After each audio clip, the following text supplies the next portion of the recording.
Halo adik-adik, kembali lagi di channel Kak Eka Kemetic Education. Kali ini Kak Eka akan membahas mengenai bobot TPS UTBK yang ada pada setiap jurusan ya. Maka dari itu penting sekali adik-adik untuk mengecek jurusanmu. Adik-adik inginkan di mana agar bisa menentukan urutan prioritas dan pembobotan nilainya untuk UTBK seperti apa. Ya. Nah, tentu di video ini Kak Eka akan bahas tentang bagaimana sistem pembobotan yang ada di soal TPS pada UTBK SBMPTN tahun ini. Dan agar adik-adik lebih mudah memahaminya, Kak Eka juga berikan simulasinya nanti. Jadi, adik-adik harus tonton videonya sampai selesai ya, agar bisa melakukan yang terbaik. Nah, seperti yang kita ketahui, banyak orang yang belum mengetahui, baik itu siswa maupun orang tua, bahwa nilai dari ujian tulis berbasis komputer atau UTBK yang tercantum di dalam hasil tes masih akan melalui proses pembobotan saat masuk ke LTMPT atau Lembaga Tes Masuk Perguruan Tinggi. Nah, nilai total UTBK setelah pembobotan inilah yang akan di-ranking oleh masing-masing rektor di perguruan tinggi negeri atau PTN dan akan dijadikan patokan proses penerimaan mahasiswa baru. Nilai total UTBK yang akan menentukan kelulusan SBMPTN merupakan total jumlah nilai subtes yang telah dikalikan bobot sesuai dengan prodi yang akan dipilih atau disebut dengan nilai total UTBK terbobot. Jadi, adik-adik setiap prodi akan memiliki bobot yang berbeda di setiap nilai subtesnya. Bobot subtes akan lebih besar untuk prodi yang memerlukan subtes yang terkait. Jadi, nilai subtes tidak dijumlahkan begitu saja untuk mendapatkan nilai total UTBK untuk seleksi masuk jurusan atau prodi yang diinginkan melalui jalur SBMPTN di tahun 2020 ini. Nah, berikut hasil analisis KEK mengenai pembobotan dan nilai prioritas untuk setiap subtes di UTBK tahun 2020 ini. Nah, adik-adik, untuk adik-adik yang memiliki minat di bidang yang berhubungan dengan bahasa Indonesia, seperti pendidikan bahasa Indonesia dan sastra Indonesia, ilmu perpustakaan, perpustakaan dan informasi, teater seni musik, atau teater seni murni, bimbingan konseling, atau pendidikan bahasa Indonesia. Nah, jika di antara adik-adik ada yang berkeinginan atau minatnya tinggi di antara jurusan ini, maka adik-adik perhatikan pembobotan pada tes potensi skolastiknya nanti, di mana yang diprioritaskan adalah memahami bacaan dan menulis ya. Itu sebagai prioritas pertama, di mana pembobotannya sekitar 30-40%. Nah, kemudian prioritas keduanya adalah pengetahuan umum dan pemahaman umum ya. Sama di sekitaran 30-40%. Selanjutnya prioritas ketiga adalah penalaran umum, itu sekitar 10-20%. Selanjutnya kemampuan kuantitatif itu sebagai prioritas keempat. Ya, nah dan perlu Kak tekankan di sini ada perubahan jumlah soal ya. Nah, di mana memahami bacaan dan menulis itu terdiri dari 20 soal bahasa Indonesia, kemudian pengetahuan umum dan pemahaman umum itu terdiri dari 12 soal bahasa Indonesia berbahasa Indonesia nanti dan 8 soal berbahasa Inggris. Nah, sedangkan penalaran umum itu terdiri dari 14 soal bahasa Indonesia nanti, kemudian 2 soal berkaitan dengan bilangan, dan 4 soal itu tentang aritmetika. Dan kemampuan kuantitatif itu terdiri dari 20 soal materi matematika dasar. Sehingga untuk adik-adik yang minatnya tinggi di bidang jurusan yang berkaitan dengan bahasa Indonesia, perhatikan prioritas ini ya. Nah, kemudian untuk adik-adik yang minatnya tinggi, misalkan berkaitan dengan bahasa Inggris, itu misalkan sastra Inggris, bahasa Inggris, pendidikan bahasa Inggris, hubungan internasional, atau sastra Inggris, di sini yang diprioritaskan pertama adalah memahami bacaan menulis, kemudian baru pengetahuan umum dan pemahaman umum, penalaran umum, sebagai prioritas ketiga, dan kemampuan kualitatif sebagai prioritas keempat. Jadi adik-adik fokus nanti di prioritasnya ya. Oke, tetapi untuk adik-adik yang minatnya sangat tinggi, misalkan di bidang matematika seperti pendidikan matematika atau statistik, aktuaria gitu misalkan ya.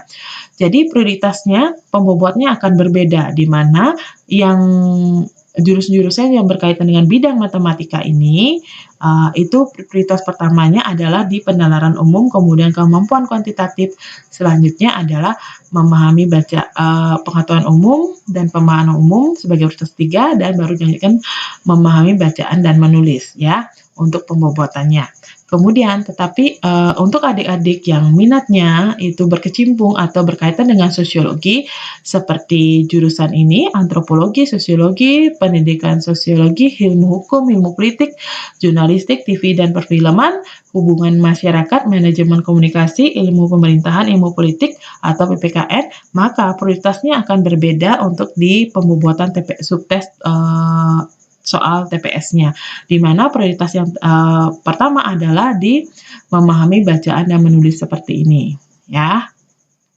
Oke, tetapi untuk adik-adik yang minatnya tinggi itu berkaitan dengan geografi, misalnya Kak Eka ambil contoh jurusan pendidikan geografi atau sains informasi geografi itu misalkan ada di UPI, atau geografi lingkungan itu ada di UGM, maka prioritas pembobotannya yang pertama adalah pengetahuan umum dan pemahaman umum.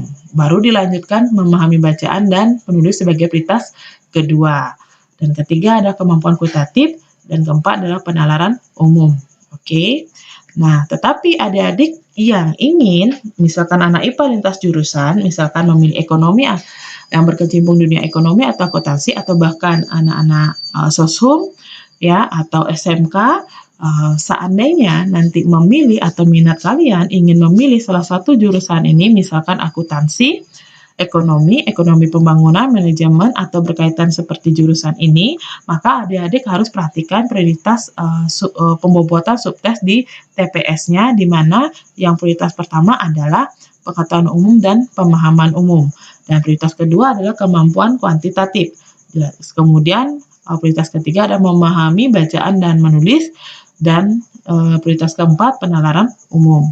Nah, tetapi kalau adik-adik yang minatnya tinggi, yang berhubungan dengan bidang fisika, KMK ambil contoh, misalkan jurusan teknik industri, teknik mesin, teknik elektro, FTTM, tambang perminyakan, SITH, geofisika, teknik bangunan, teknik arsitek, planologi atau perencanaan wilayah dan kota, fisika murni, pendidikan fisika, teknik sipil, maka adik-adik harus perhatikan prioritas pembobotannya akan berbeda, di mana prioritas yang pertama adalah kemampuan kuantitatif ya.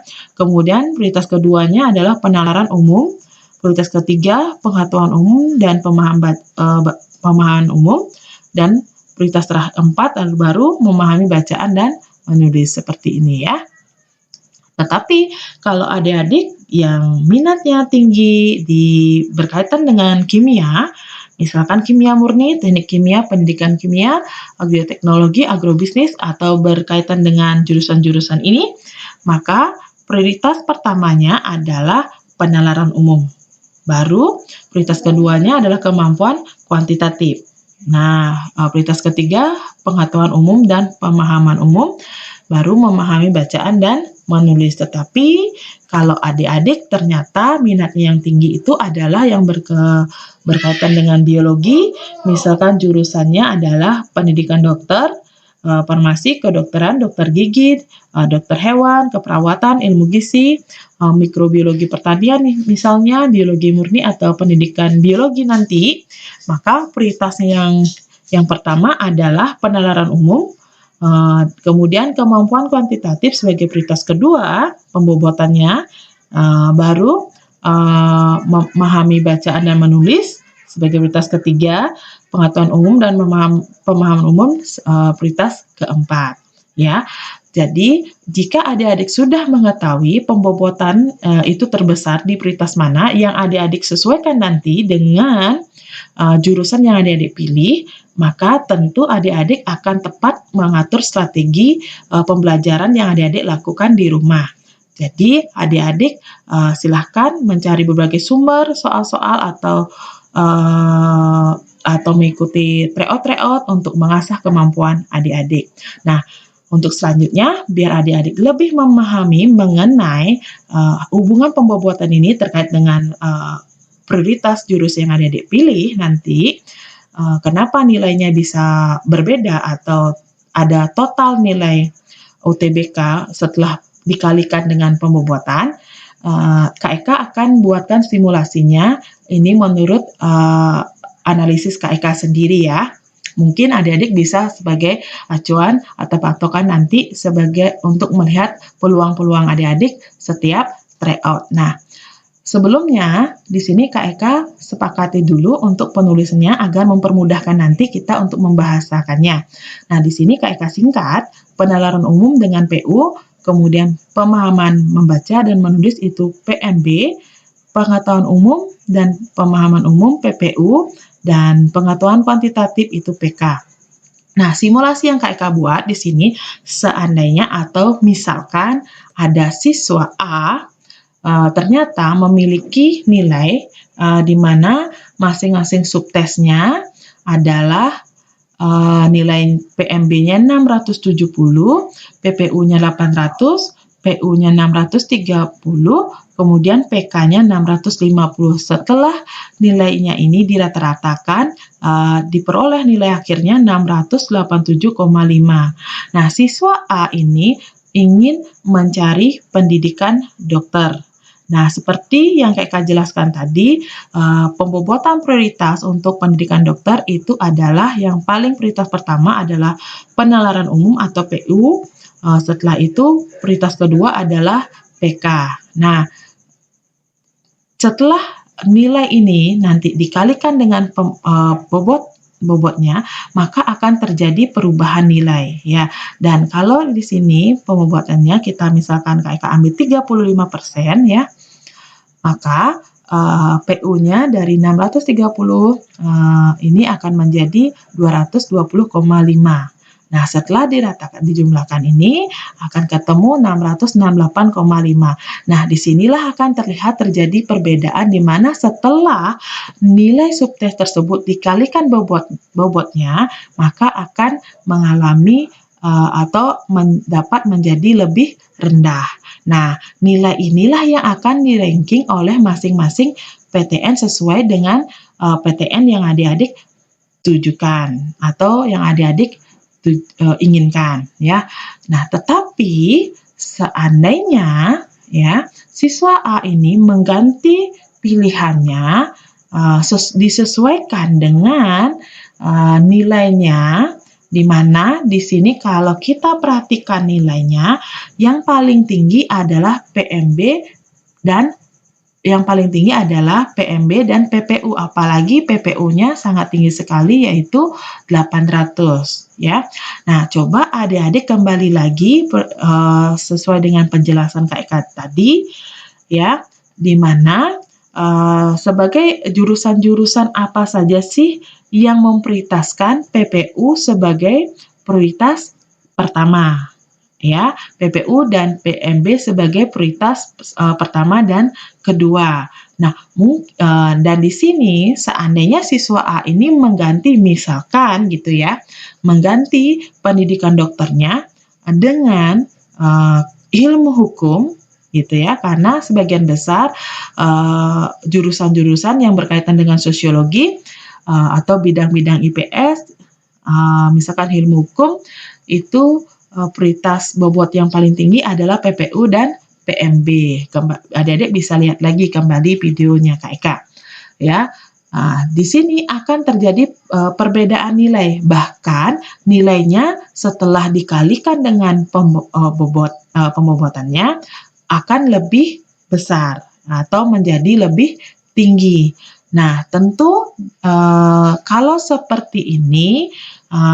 seperti ini, maka dari KEK sendiri menyarankan lebih baik siswa A ini memilih jurusan ilmu hukum karena kalau kita lihat nilainya yang prioritas lebih tinggi itu adalah di PMB dan PPU-nya. Atau bisa cari jurusan-jurusan yang lain di mana prioritas pembuatannya lebih tinggi di PMB dan PPU-nya. Nah, semoga penjelasan KIK ini bisa membantu adik-adik untuk melihat peluang adik-adik di setiap tryout yang sedang adik-adik lakukan saat ini ya. Dan semoga adik-adik bisa memilih jurusan sesuai dengan keunggulan atau subtes yang paling tinggi nilainya.